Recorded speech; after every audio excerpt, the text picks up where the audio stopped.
I don't know, because I was speaking pretty softly.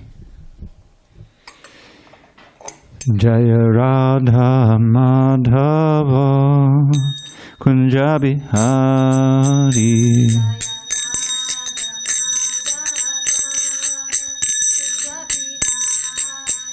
Jaya Radha Madhava Kunja Bihari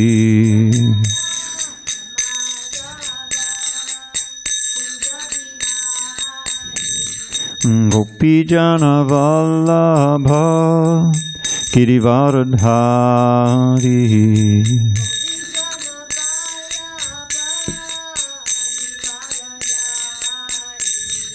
Gopi Jana Vallabha Girivardhari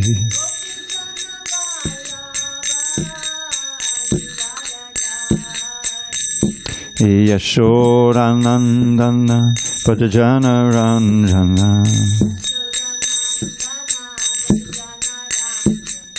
Yashodanandana Pajajana Ranjana Yamuna Tira Vanachari Yamuna Tira Vanachari Jaya Radha Madhava Kunja Bihari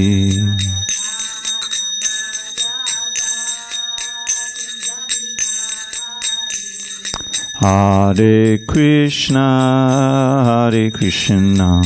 Krishna Krishna Hare Hare Hare Rama Rama Rama Hare Hare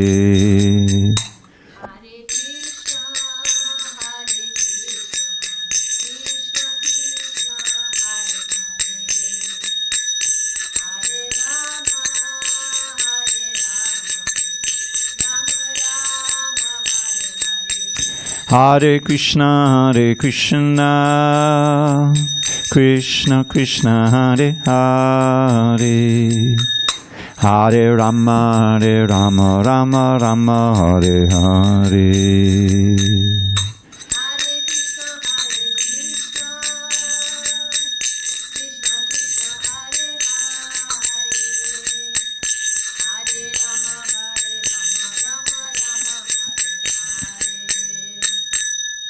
Hare Krishna Krishna Krishna Hare Hare Hare Rama Rama Rama Hare Hare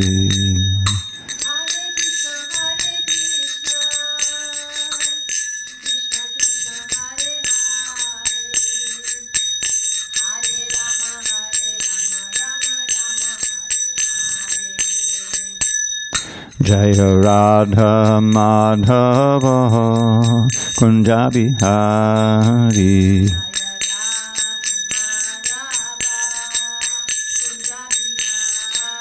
Jaya Radha Madhava Kunja Bihari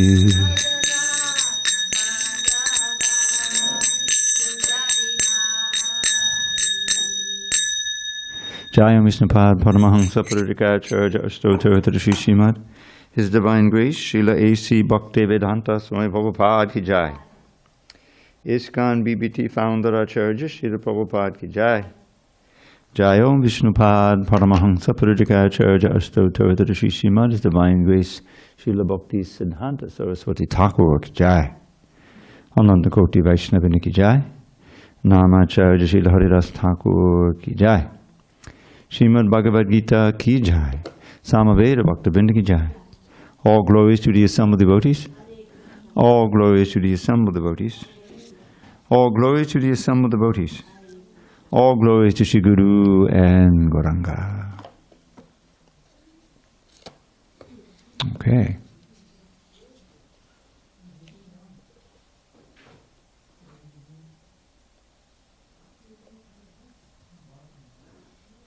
Hare Krishna on the altar? Om Namo Bhagavate Vasudevaya. Om Namo Bhagavate Vasudevaya. Om Namo Bhagavate Vasudevaya.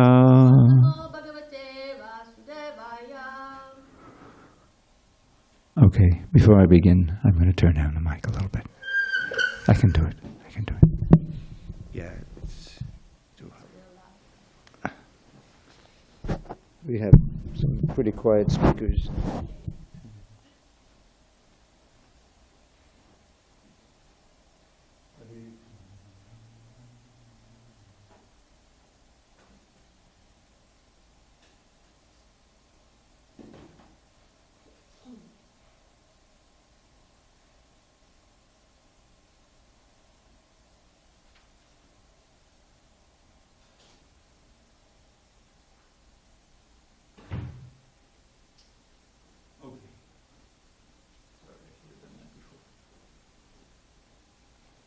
All right, we're starting a new chapter.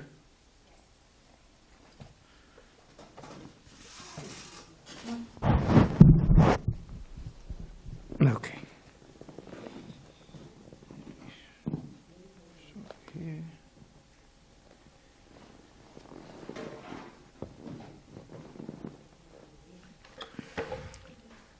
Okay. All right. On this 17th day of April, 2023 in San Diego, we're reading from Srimad Bhagavad Gita as it is, translation and commentary by His Divine Grace, HG Dravida Swami Prabhupada. And we are beginning a new chapter, chapter 15, entitled The Yoga of the Supreme Person, page 591. Shri Bhagavan Uvacha Urdvamulam Adakshakam Ashvattam Praharavyayam Chandangsi Yasya Parnani Yastam Veda Savedavit. Shri Bhagavan Uvacha Urdvamulam Adakshakam Ashvattam Praharavyayam Chandangsi Yasya Parnani Yastam Veda Savedavit. Shri Bhagavan Uvacha, page 591, beginning of chapter 15. Urdvamulam Adakshakam Ashvattam Praharavyayam Chandangsi Yasya Parnani Yastam Veda Savedavit. Shri Bhagavan Uvacha Urdvamulam Adakshakam Ashvattam Praharavyayam Chandangsi Yasya Parnani Yastam Veda Savedavit.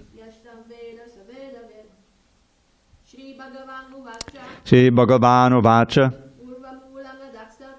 Urdvamulam Adakshakam Ashvattam Praharavyayam Chandangsi Yasya Parnani Yastam Veda Savedavit. Any Zoomers? Guess not. Shri Bhagavan Uvacha, the Supreme Personality of Godhead said, Urdvamulam, with roots above, adhak, downwards, shakam, branches, ashvatam, a banyan tree, prahu, is said, avyayam, eternal, chandangsi, the Vedic hymns, yasya, of which, parnani, the leaves, yaha, anyone who, tam, that, Veda, knows, saha, he, Vedavit, the knower of the Vedas. The Supreme Personality of Godhead said, it is said that there is an imperishable banyan tree that has its roots upward and its branches down, and whose leaves are the Vedic hymns. One who knows this tree is the knower of the Vedas. You have the spot? Do you need help? You got the page? Okay. Yes, beginning of chapter 15. 591. All right, let me read the purport. Here we go. Purport. After the discussion of the importance of bhakti-yoga, one may question, what about the Vedas? It is explained in this chapter that the purpose of Vedic study is to understand Krishna. Therefore, one who is in Krishna consciousness, who is engaged in devotional service, already knows the Vedas. The entanglement of this material world is compared here to a banyan tree. For one who is engaged in fruitive activities, there is no end to the banyan tree. He wanders from one branch to another, to another, to another. The tree of this material world has no end. And for one who is attached to this tree, there is no possibility of liberation. The Vedic hymns, meant for elevating oneself, are called the leaves of the tree. This tree's roots grow upward because they begin from where Brahma is located, the topmost planet of this universe. If one can understand this indestructible tree of illusion, then one can get out of it. This process of extrication should be understood. In the previous chapters, it has been explained that there are many processes by which to get out of the material entanglement. And up to the 13th chapter, actually this has changed, and through the 14th chapter, we have seen that devotional service to the Supreme Lord is the best way. Now, the basic principle of devotional service is detachment from material activities and attachment to the transcendental service of the Lord. The process of breaking attachment to the material world is discussed in the beginning of this chapter. The root of this material existence grows upward. This means that it begins from the total material substance, from the topmost planet of the universe. From there, the whole universe is expanded with so many branches representing the various planetary systems. The fruits represent the results of the living entity's activities, namely religion, economic development, sense gratification, and liberation. Now, there is no ready experience in this world of a tree situated with its branches down and its roots upward, but there is such a thing. That tree can be found beside a reservoir of water. We can see that the trees on the bank reflect the water with their branches down and roots up. In other words, the tree of this material world is only a reflection of the real tree of the spiritual world. This reflection of the spiritual world is situated on desire, just as the tree's reflection is situated on water. Desire is the cause of things being situated in this reflected material light. One who wants to get out of this material existence must know this tree thoroughly through analytical study. Then he can cut off this relationship with it, his relationship with it. This tree, being the reflection of the real tree, is an exact replica. Everything is there in the spiritual world. The impersonalists take Brahman to be the root of this material tree, and from the root, according to Sankhya philosophy, come Prakriti, Purusha, then the three gunas, then the five gross elements, Pancha Mahabhuta, then the 10 senses, Dashendriya, mind, etc. In this way, they divide up the whole material world into 24 elements. If Brahman is the center of all manifestations, then this material world is a manifestation of the center by 180 degrees, and the other 180 degrees constitute the spiritual world. The material world is the perverted reflection, so the spiritual world must have the same variegatedness, but in reality. The Prakriti is the external energy of the Supreme Lord, and the Purusha is the Supreme Lord himself, and that is explained in the Bhagavad Gita. Since this manifestation is material, it is temporary. Hare Krishna, welcome. A reflection, they can take this book, put it on that stand and sit there. I think we're assuming no one else will come, but you never know.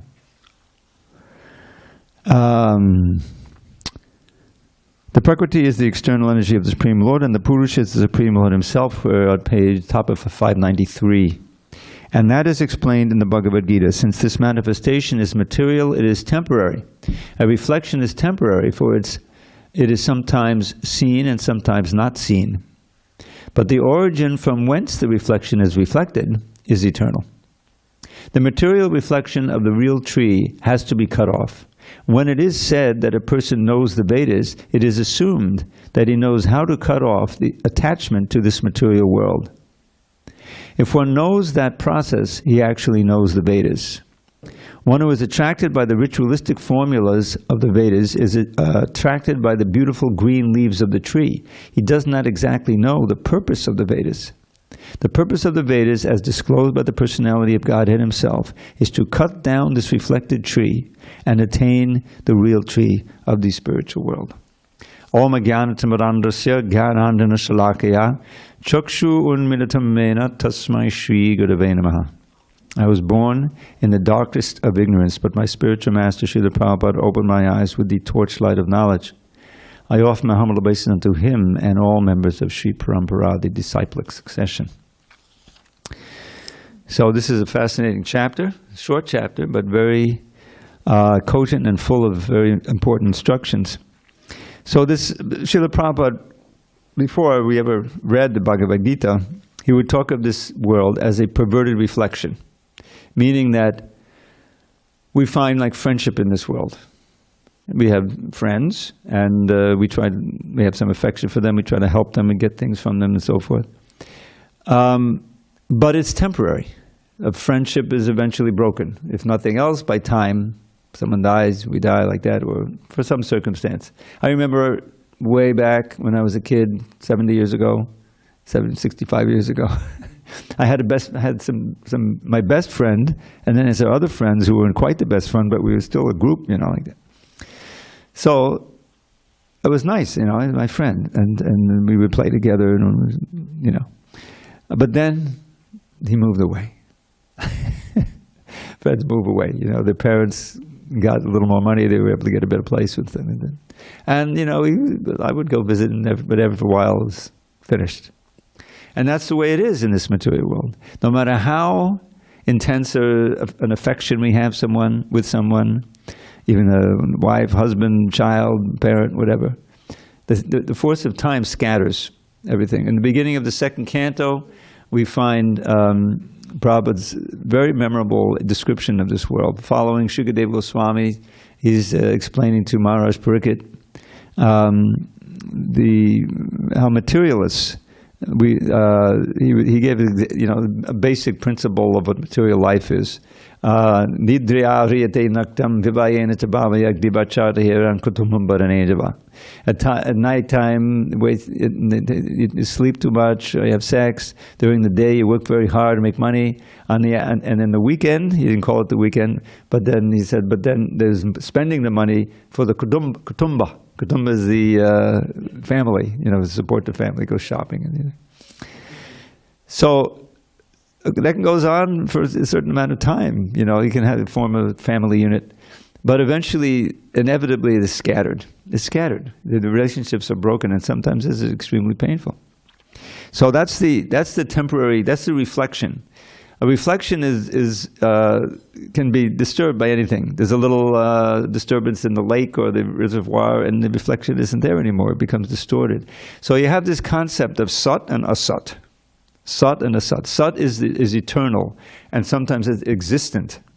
And asat is temporary, and said to have the quality of non-existence because it comes into being and goes out of being like that. So there's that famous phrase, I'm sure you learned it as a child, asato ma sadgamaya. Isn't that true? All the children learn. I remember when I took yoga, started taking yoga. There was some Vedic culture and thing, so that I learned that phrase. I'll see if I remember it. Asato ma sadgamaya. Tamasi ma jyotirgamaya. Mrityum ma amritam gamaya. Isn't it? Now it can be understood in two ways. Prabhupada took this word ma to be an imperative. Don't stay in the darkness, come to the light. Don't stay in the temporary, come to the eternal. Don't stay in the world of death, come to the world of eternal life. But ma can also be me, and it's a prayer to the Lord. Please take me from the darkness to the light. Is that how you learned it, the meaning? Take me from darkness to light, from death to immortality, from the unreal to the real. Unreal to the real, yeah. So this is a very, very nice thing. This stuck in my mind, and I think it that kind of thing opens you up to learn more, to read Bhagavad Gita and things like that. So this is the graphic description of this Sat and Asat. What is Sat? What is eternal? What is real? Is the spiritual world. That's reality. It's eternal. It never degrades. It is where is our origin. That's where we belong. We ourselves are Sat. We ourselves are Brahman. We might be minute, but we're still spirit. So, but we are absorbed in the Asat, and that's an unnatural situation. We want that eternal existence, we want that eternal happiness, but we can't find it in this ever-changing material world. It's called Bhavasagara, the ocean of change. The ocean of change. And Bhava has come to mean birth, old age, disease, and death. So this concept of this upside-down banyan tree is very fascinating, and he's going to explain now what each element is, what the branches are, what the leaves are. And that our job or our goal in the material world should be to cut down this tree at its root, and he'll give us the key about how to cut it down. So this is very cogent and memorable analogy that Krishna is giving, and our acharyas, Srila Prabhupada, are nicely explaining it. And he describes it, it can be understood through the Sankhya system, analyzing these 24 elements. Like it's got, we've already learned about earth, water, fire, air, ether, mind, intelligence, false ego. Those are 8. Those are called the Mahabhutas, I think, are the first 5. But all 8 of them are the Apara Prakriti, part of the creation. And then we have the 10 senses. We usually say we have 5 senses. Well, in the West, the senses are the knowledge-gathering senses, Gyanendriya, the eyes, the ears, the tongue, the nose, and the taste.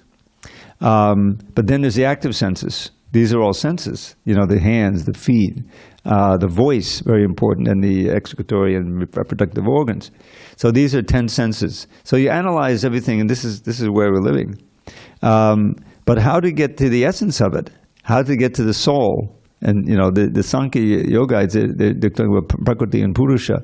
But until you have a way of purifying the desire of the soul to live in this world and exploit the senses and the attraction, then you're going to remain bound, because all these attachments are there. As living entities, as living souls, we are originally lovers of God. We're in the spiritual world enjoying this relationship with the Sat. Everything is Sat. It's all eternal. It's all alive. It's all spiritual. We've left that world, and we're trying to find that same pleasure in this material world, but it's not to be, because everything here is temporary. And again, one of my favorite verses, Yehi sangsparjita bhoga dukkha yonayevate. The very pleasures you enjoy, it can be on the subtle level. The mind is also a sense, the sixth sense. You're just sitting there watching a play or a movie or something, and it's all mental, but it can be highly pleasing. Your senses are not actually active. But it's still Maya, and it's still keeping you bound here. So, Krishna will talk. First, he's going to describe the details of this entangling tree, and then he's going to mention in verses 3 and 4 how we can extricate ourselves. Very important. Okay, any discussion on these points, locally or remotely? Okay, let us move on to text 2. Adaschordvam prasvitas tasya shaka. You want to try it too? All right. No, we're going to do it together. I'll chant it again. Adaschordvam prasvitas tasya shaka. Everyone? Guna pravidha vishaya pravalaha. Adashtamulyananu santatani. Karmanu bandhini manushya loke. The branches of this tree extend downward and upward, nourished by the 3 modes of material nature. The twigs are the objects of the senses. This tree also has roots going down, and those are bound to the fruitive actions of human society. He knows where the books are. You can get books set up. Okay. Hare Krishna. Okay. Purport. The description of the banyan tree is further explained here. Its branches spread in all directions. In the lower parts, there are variegated manifestations of living entities, human beings, animals, horses, cows, dogs, cats, etc. These are situated on the lower parts of the branches, whereas on the upper parts are higher forms of living entities, the demigods, Gandharvas, and many other higher species of life. As a tree is nourished by water, so this tree is nourished by the three modes of material nature. Sometimes we find that a tract of land is barren for want of sufficient water, and sometimes a tract is very green. Similarly, where particular modes of material nature are proportionately greater in quantity, the different species of life are manifested accordingly. The twigs of the tree are considered to be the sense objects.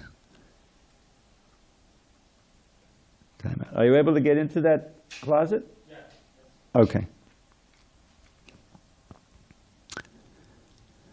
By development of the different modes of nature, we develop different senses.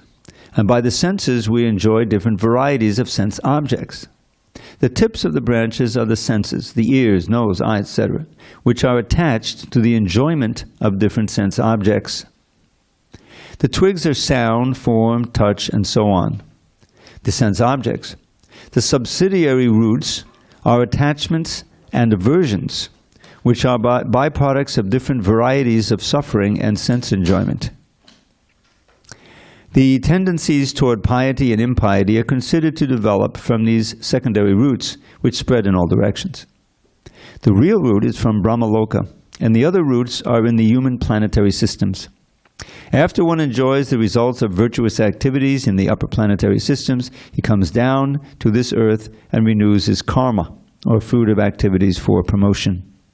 This planet of human beings is considered the field of activities. So, describing the famous banyan tree, this is the second verse of the 15th chapter. And the basic analogy, as I'm sure you are aware, is the reflection. We're living in the reflection, meaning that we're not really living in reality. We're living in this asat world. It's like a dream world.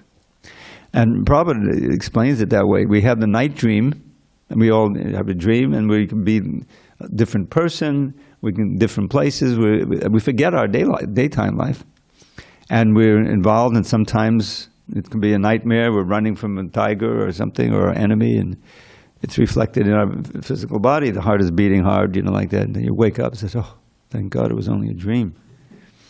But then it may be a very pleasant dream. And then you wake up and say, "Oh, let me go back to sleep. I want to get back into that dream." But either way, we know that it's temporary. It's not real. Usually you have a dream and say, "Oh, boy, that was nice, but I got to go to work. Let me get back day." But neither the daydream nor the night dream is really our ultimate reality. And as human beings, we can appreciate, the variety of these things.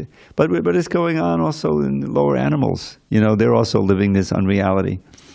So this phrase, we were going through this famous, the asatoma sadgamaya, this phrase. That's the idea. And I'm explaining how Prabhupada understood it, to mean don't stay in the temporary, come to the reality. But that ma can also mean me, be short for mom. And as a prayer, oh my Lord, take me from the temporary to the eternal, from the death to immortality, from darkness to light. So we should feel like that. It's a nice prayer and feeling, but the Lord is doing that. The prayer has been answered. He's trying to take us. He's given us the Bhagavad Gita. He's given us the knowledge. He's given us the leadership and the facility to practice and cultivate that knowledge, and as we'll see from the next verse, to become qualified to get out of this tree. And the only way to do it is cut it off at the root, and we're going to find what that axe is to cut it off. Any questions on text 2? All right, let's go on. Narupamasyeha tatopalabhyate Nanto nachadi nacha sampratishta Ashvattamenam suvarudhamulam Asanga shastrena dvidhena chitva Tatakpadam tatpadimagitavyam Yasmin gatana navartanti bhuyaha Tameva charyam purusham prapadye yatak pravitti pasata purani. The real form of this tree cannot be perceived in this world. No one can understand where it ends, where it begins, or where its foundation is. But with determination, one must cut down this strongly rooted tree with the weapon of detachment. Thereafter, one must seek that place from which, having gone, one never returns, and there surrender to that Supreme Personality of Godhead from whom everything began and from whom everything has extended since time immemorial. Purport. It is now clearly stated that the real form of this banyan tree cannot be understood in this material world. Since the root is upwards, the extension of the real tree is at the other end.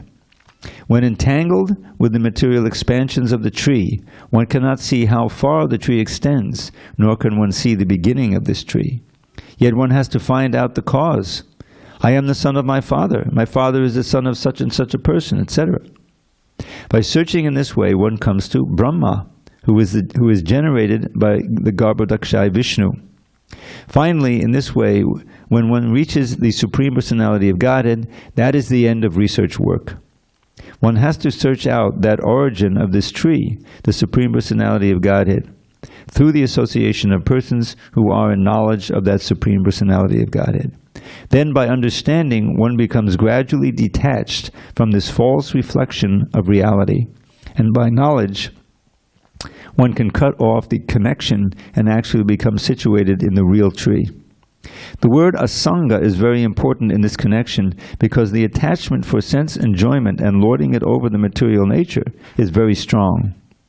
Therefore, one must learn detachment by discussion of spiritual science based on authoritative scriptures, and one must hear from persons who are actually in knowledge.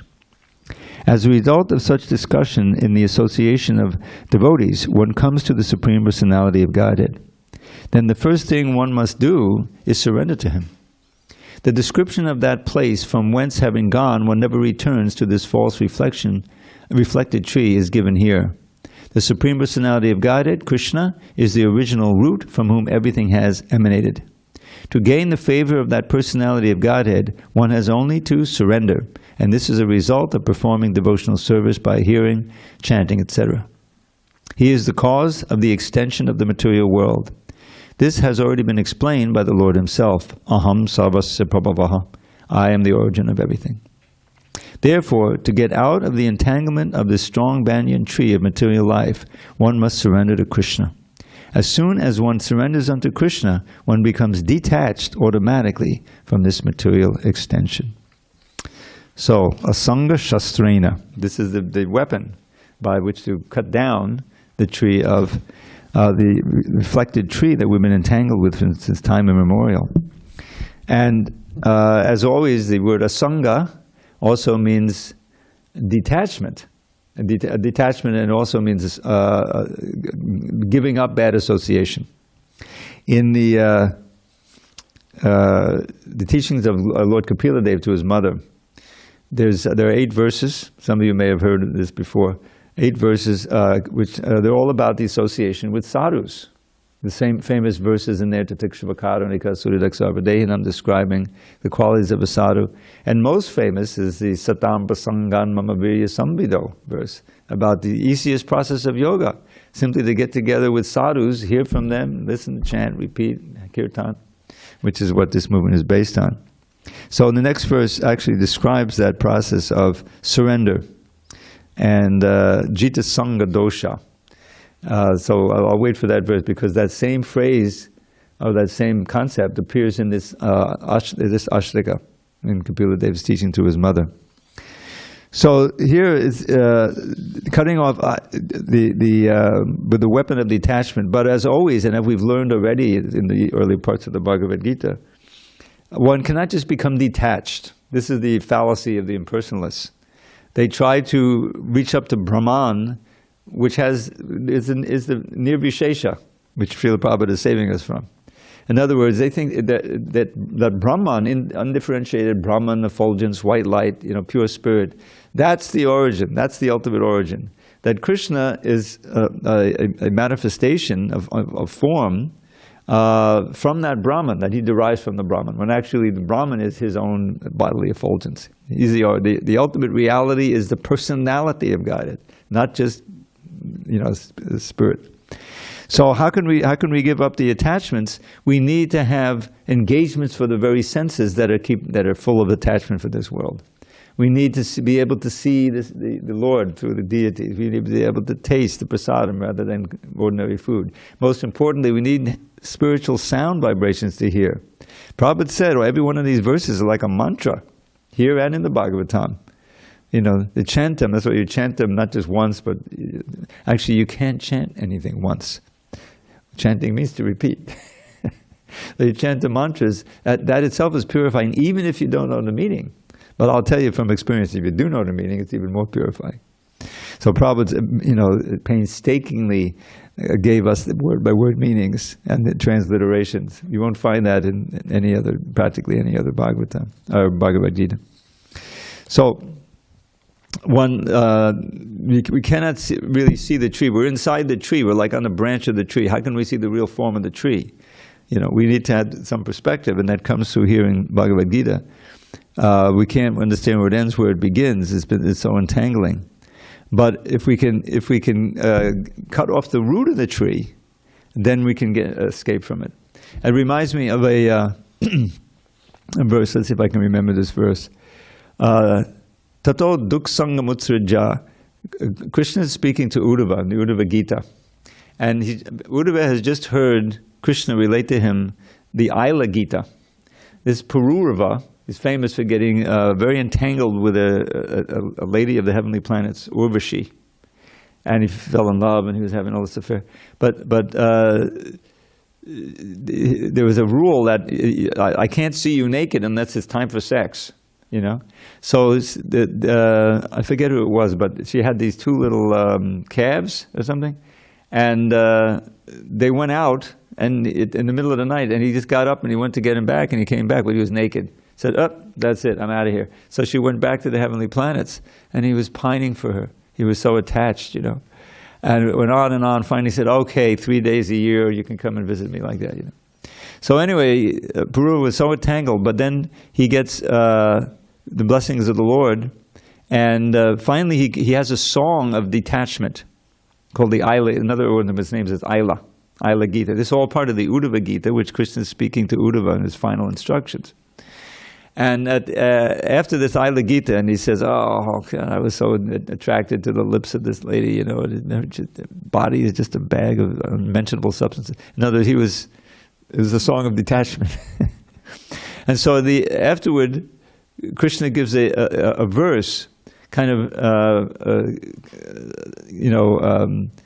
praising this detachment and showing and explaining how we have to attain it from associating with great souls. And he says, Tato duk sangam utsraja satsu sajjeta buddhiman santa eva sichindandi mano vyasaga muktabi. That's the verse. Tato duk sangam utsraja. One has to give up bad association. This is a key element of spiritual life. Because association, Sangha sanjayate kama. According to your association, your desires develop. Every parent knows that. Who are you hanging out with? What sites are you getting on, these days on your phone? You may be sitting in your room quietly. So Sangha is everything. So he said, Tato duk sangha utsuja. Krishna is saying this to Uddhava. Therefore, one has to reject. Utsuja means throw it far away. And satsu sajjeta buddhiman. But now you can't give up better, so you have to go and find good associations. Satsu sajjeta. Notice the sat and asat. Satsu sajjeta buddhiman. The intelligent person will do that. And why? Because santa eva sichindanti mano vyasagam uktabi. The saints, the sages, the guru, with the strong words, the powerful words, can cut off these impacted desires in our hearts. Can tell us, stop it! You're nonsense. And if you accept that the guru and he's right, okay, and that'll have a tremendous effect. So the Shastra is full of those kind of things, those kind of stark examples of entanglement, this urvasi, on and on. So that's the asanga, giving up bad association. That itself is a weapon, but it has to be sharpened by good association. And then we can develop the detachment, which is the key for cutting our entanglement with the tree. But that's not enough. And that will be explained in the next verse. Then we have to search out the origin, personality of God, who's the origin of the tree, and surrender. And in that way, we get Jita Sangha Dosha. Jita Sangha Dosha means we will, this is from the next verse, I can't resist. We will conquer over all of the doshas, the faults that have come through bad association. In other words, we're carrying that with us in our consciousness. These tendencies, the desires, the attraction for the modes of nature. All of that is dosha. But we can conquer over that, that is results of bad association by good association. And then we can move on and surrender to the Lord. So it's very dramatic, just 4 verses. Shall I read the 5th verse? Nirmana moha jita sangha dosha adhyatma nitya vinavritta kama dvandvaiva mukta sukha dukkha sangha gachancha mudha padamavyayang tat. Those who are free from false prestige, illusion, and false association, who understand the eternal, who are done with material lust, who are freed from the dualities of happiness and distress, and who, unbewildered, know how to surrender unto the Supreme Person, attain to that eternal kingdom. So that eternal kingdom is tatak padam tat padimargitavyam. It's searching out in the previous verse, on the first line. It's a padam, it's a place, and we're going to hear one verse description of the spiritual world in the next verse. Purport. The surrendering process is described here very nicely. The first qualification is that one should not be deluded by pride, nirmana. Because the conditioned soul is puffed up, thinking himself the lord of material nature, it is very difficult for him to surrender unto the Supreme Personality of Godhead. One should know by the cultivation of real knowledge that he is not lord of material nature. The Supreme Personality of Godhead is the Lord. When one is free from delusion caused by pride, he can begin the process of surrender. For one who is always expecting some honor in this material world, it is not possible to surrender to the Supreme Person. Pride is due to illusion. For although one comes here, stays for a brief time, and then goes away, he has the foolish notion that he is the Lord of the world. He thus makes all things complicated, and he's always in trouble. The whole world moves under this impression. People are considering the land, this earth, to belong to human society, and they have divided the land under the false impression that they are the proprietors. One has to get out of this false notion that human society is the proprietor of this world. When one is freed from such a false notion, he becomes free from all the false associations caused by familial, social, and national affections. These faulty associations bind one to this material world. After this stage, one has to develop spiritual knowledge. One has to cultivate knowledge of what is actually his own and what is actually not his own. And when one has an understanding of things as they are, he becomes free from all dual conceptions such as happiness and distress, pleasure and pain. He becomes full in knowledge, then it is possible for him to surrender to the Supreme Personality of Godhead. So, I'm sorry? The hippie verse, right. So this Jita Sangha Dosha, so just to backtrack on that one phrase. In this Sadhu Sangashtika, the third canto, 25th chapter, 20 to 27, those are 8 verses. After describing, first he starts out, it's very interesting, because he starts out with the word Sangha, but it's not just Sangha, it's Prasanga. Prasanga, Prabhupada would point out, this prefix pra intensifies, it makes it. So prasangam majanam pasham atmana kavayo vadu sayeshu sadhashukto moksha dvaram aparvatam. Actually, it's exactly pertinent to this. Every wise person knows that the very powerful attachments one has for the things of this world, ajadam pasham, the strong ropes of attachment, are keeping us here, that very attachment has to be turned from matter to the sadhus. Tatak Vasang Ajadam Pasham Atmana Kaviyo Vidu, the Kaviyo, the wise person. Ta'esa Sadhu Shukrato, to the sadhus. And that moksha dvaram aparvatam. And I put it into a little poem. Mundane affection keeps us tied to birth and death infernal. But love for sadhus opens wide the doors to life eternal. So that's exactly what he's describing. So then the next question, well, who is that sadhu? Can you describe? So then he has 3 verses describing the sadhu. The first is the very famous Tatikshava Karunika Suridak Sarvadehinam Ajata Shattavak Shantha Sadhavak Sadhubhushanaha. Here are the ornaments of the sadhu. First is tolerant. Has to tolerate the ups and downs, but the ups also. In other words, if there's an allurement for pleasure, you have to tolerate that also, as well as the pains. Haridas Thakur is the ideal. So, but along with the tolerance comes mercy, compassion. Because if someone is compassionate and he's trying to help others, spiritual life, then he has to be tolerant to all of the oppositions and things. You know, Jesus Christ, he's so tolerant. Prabhupada is very tolerant. And Suridak Sarvadehinam, to be the friend of all. You know, who can do that except someone who sees the spiritual quality in everyone? Ajata Shattavak, therefore his enemy is never born. You know, Yudhishthira had this quality. And of course it doesn't quite work in English, because if you say, oh, I have no enemies, then he says, oh yes, you have plenty of enemies. Did Jesus Christ have enemies? Many enemies. Prahlad had a very big enemy in his father, right? But you have no enmity toward others. That's what it means. I don't regard you as an enemy, though you may regard me as an enemy. That means I don't have an enemy. But in English, it doesn't work. It's understood. If you hate me, I'll hate you. Right? That's what the 5-year-olds say. So, Ajata Shattavak, and they're Shanta. Therefore, it can be peaceful. No material desires, no enmity toward everyone. Just want to help everyone. You can be peaceful. Sadhavak Sadhabhushan. These are the ornaments of a sadhu. Then, but doesn't mention bhakti. That's the next verse. How do you get these qualities? These are the lakshana. Then you get the. It says, Mayananyena, this is Kapila Deva, an incarnation of Krishna speaking. Mayananyena bhavena bhaktim kurvanta yedvidham matkute chakta karmanas chakta swajana bandhava. So, undeviating devotion to me. In other words, pure devotee. These are the pure devotees to Krishna. Mayananyena bhavena bhaktim kurvanta yedvidham, with great determination serving.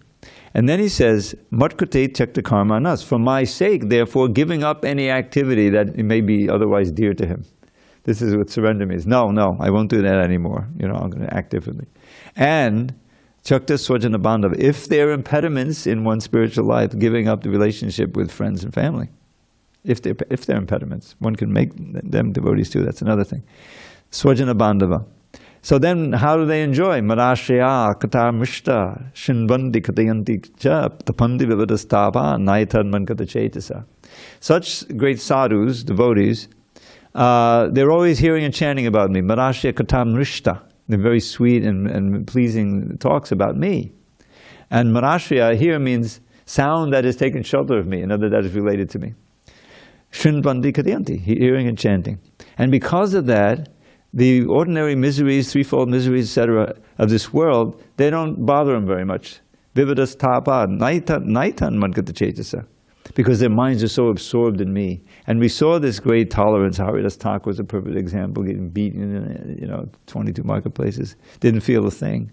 Prahlad Maharaj, the great souls, So then he gives the verse that's very close to this Jita Sangha dosha.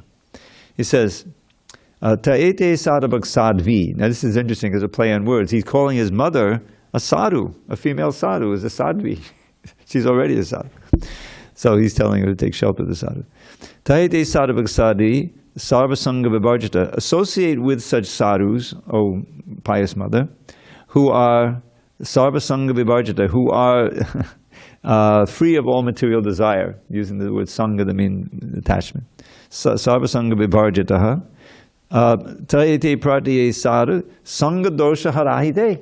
Sangha dosha harahite. By such association, you will get rid of all of the doshas, the faults that have accrued due to bad association in the past. Sangha dosha hara. They will take away the effects of bad association. So Prabhupada actually mentions this verse in the purport to that verse in the third canto. The first line is Jita Sangha Dosha, probably coming from the commentaries. So this is, there's a perfect harmony there between the Bhagavatam and Bhagavad Gita, of course. So, and then what's the result? Gachanti Muda Padamabhyantad. If you surrender to the Lord, being enlightened about the entanglements of this, and you're able to overcome the bad association and bad attachments, turn into good attachment, then you end up in the spiritual world, which is described in the next verse, which we'll have to read tomorrow. But there's not much description of the spiritual world in the Bhagavad Gita, but this famous verse.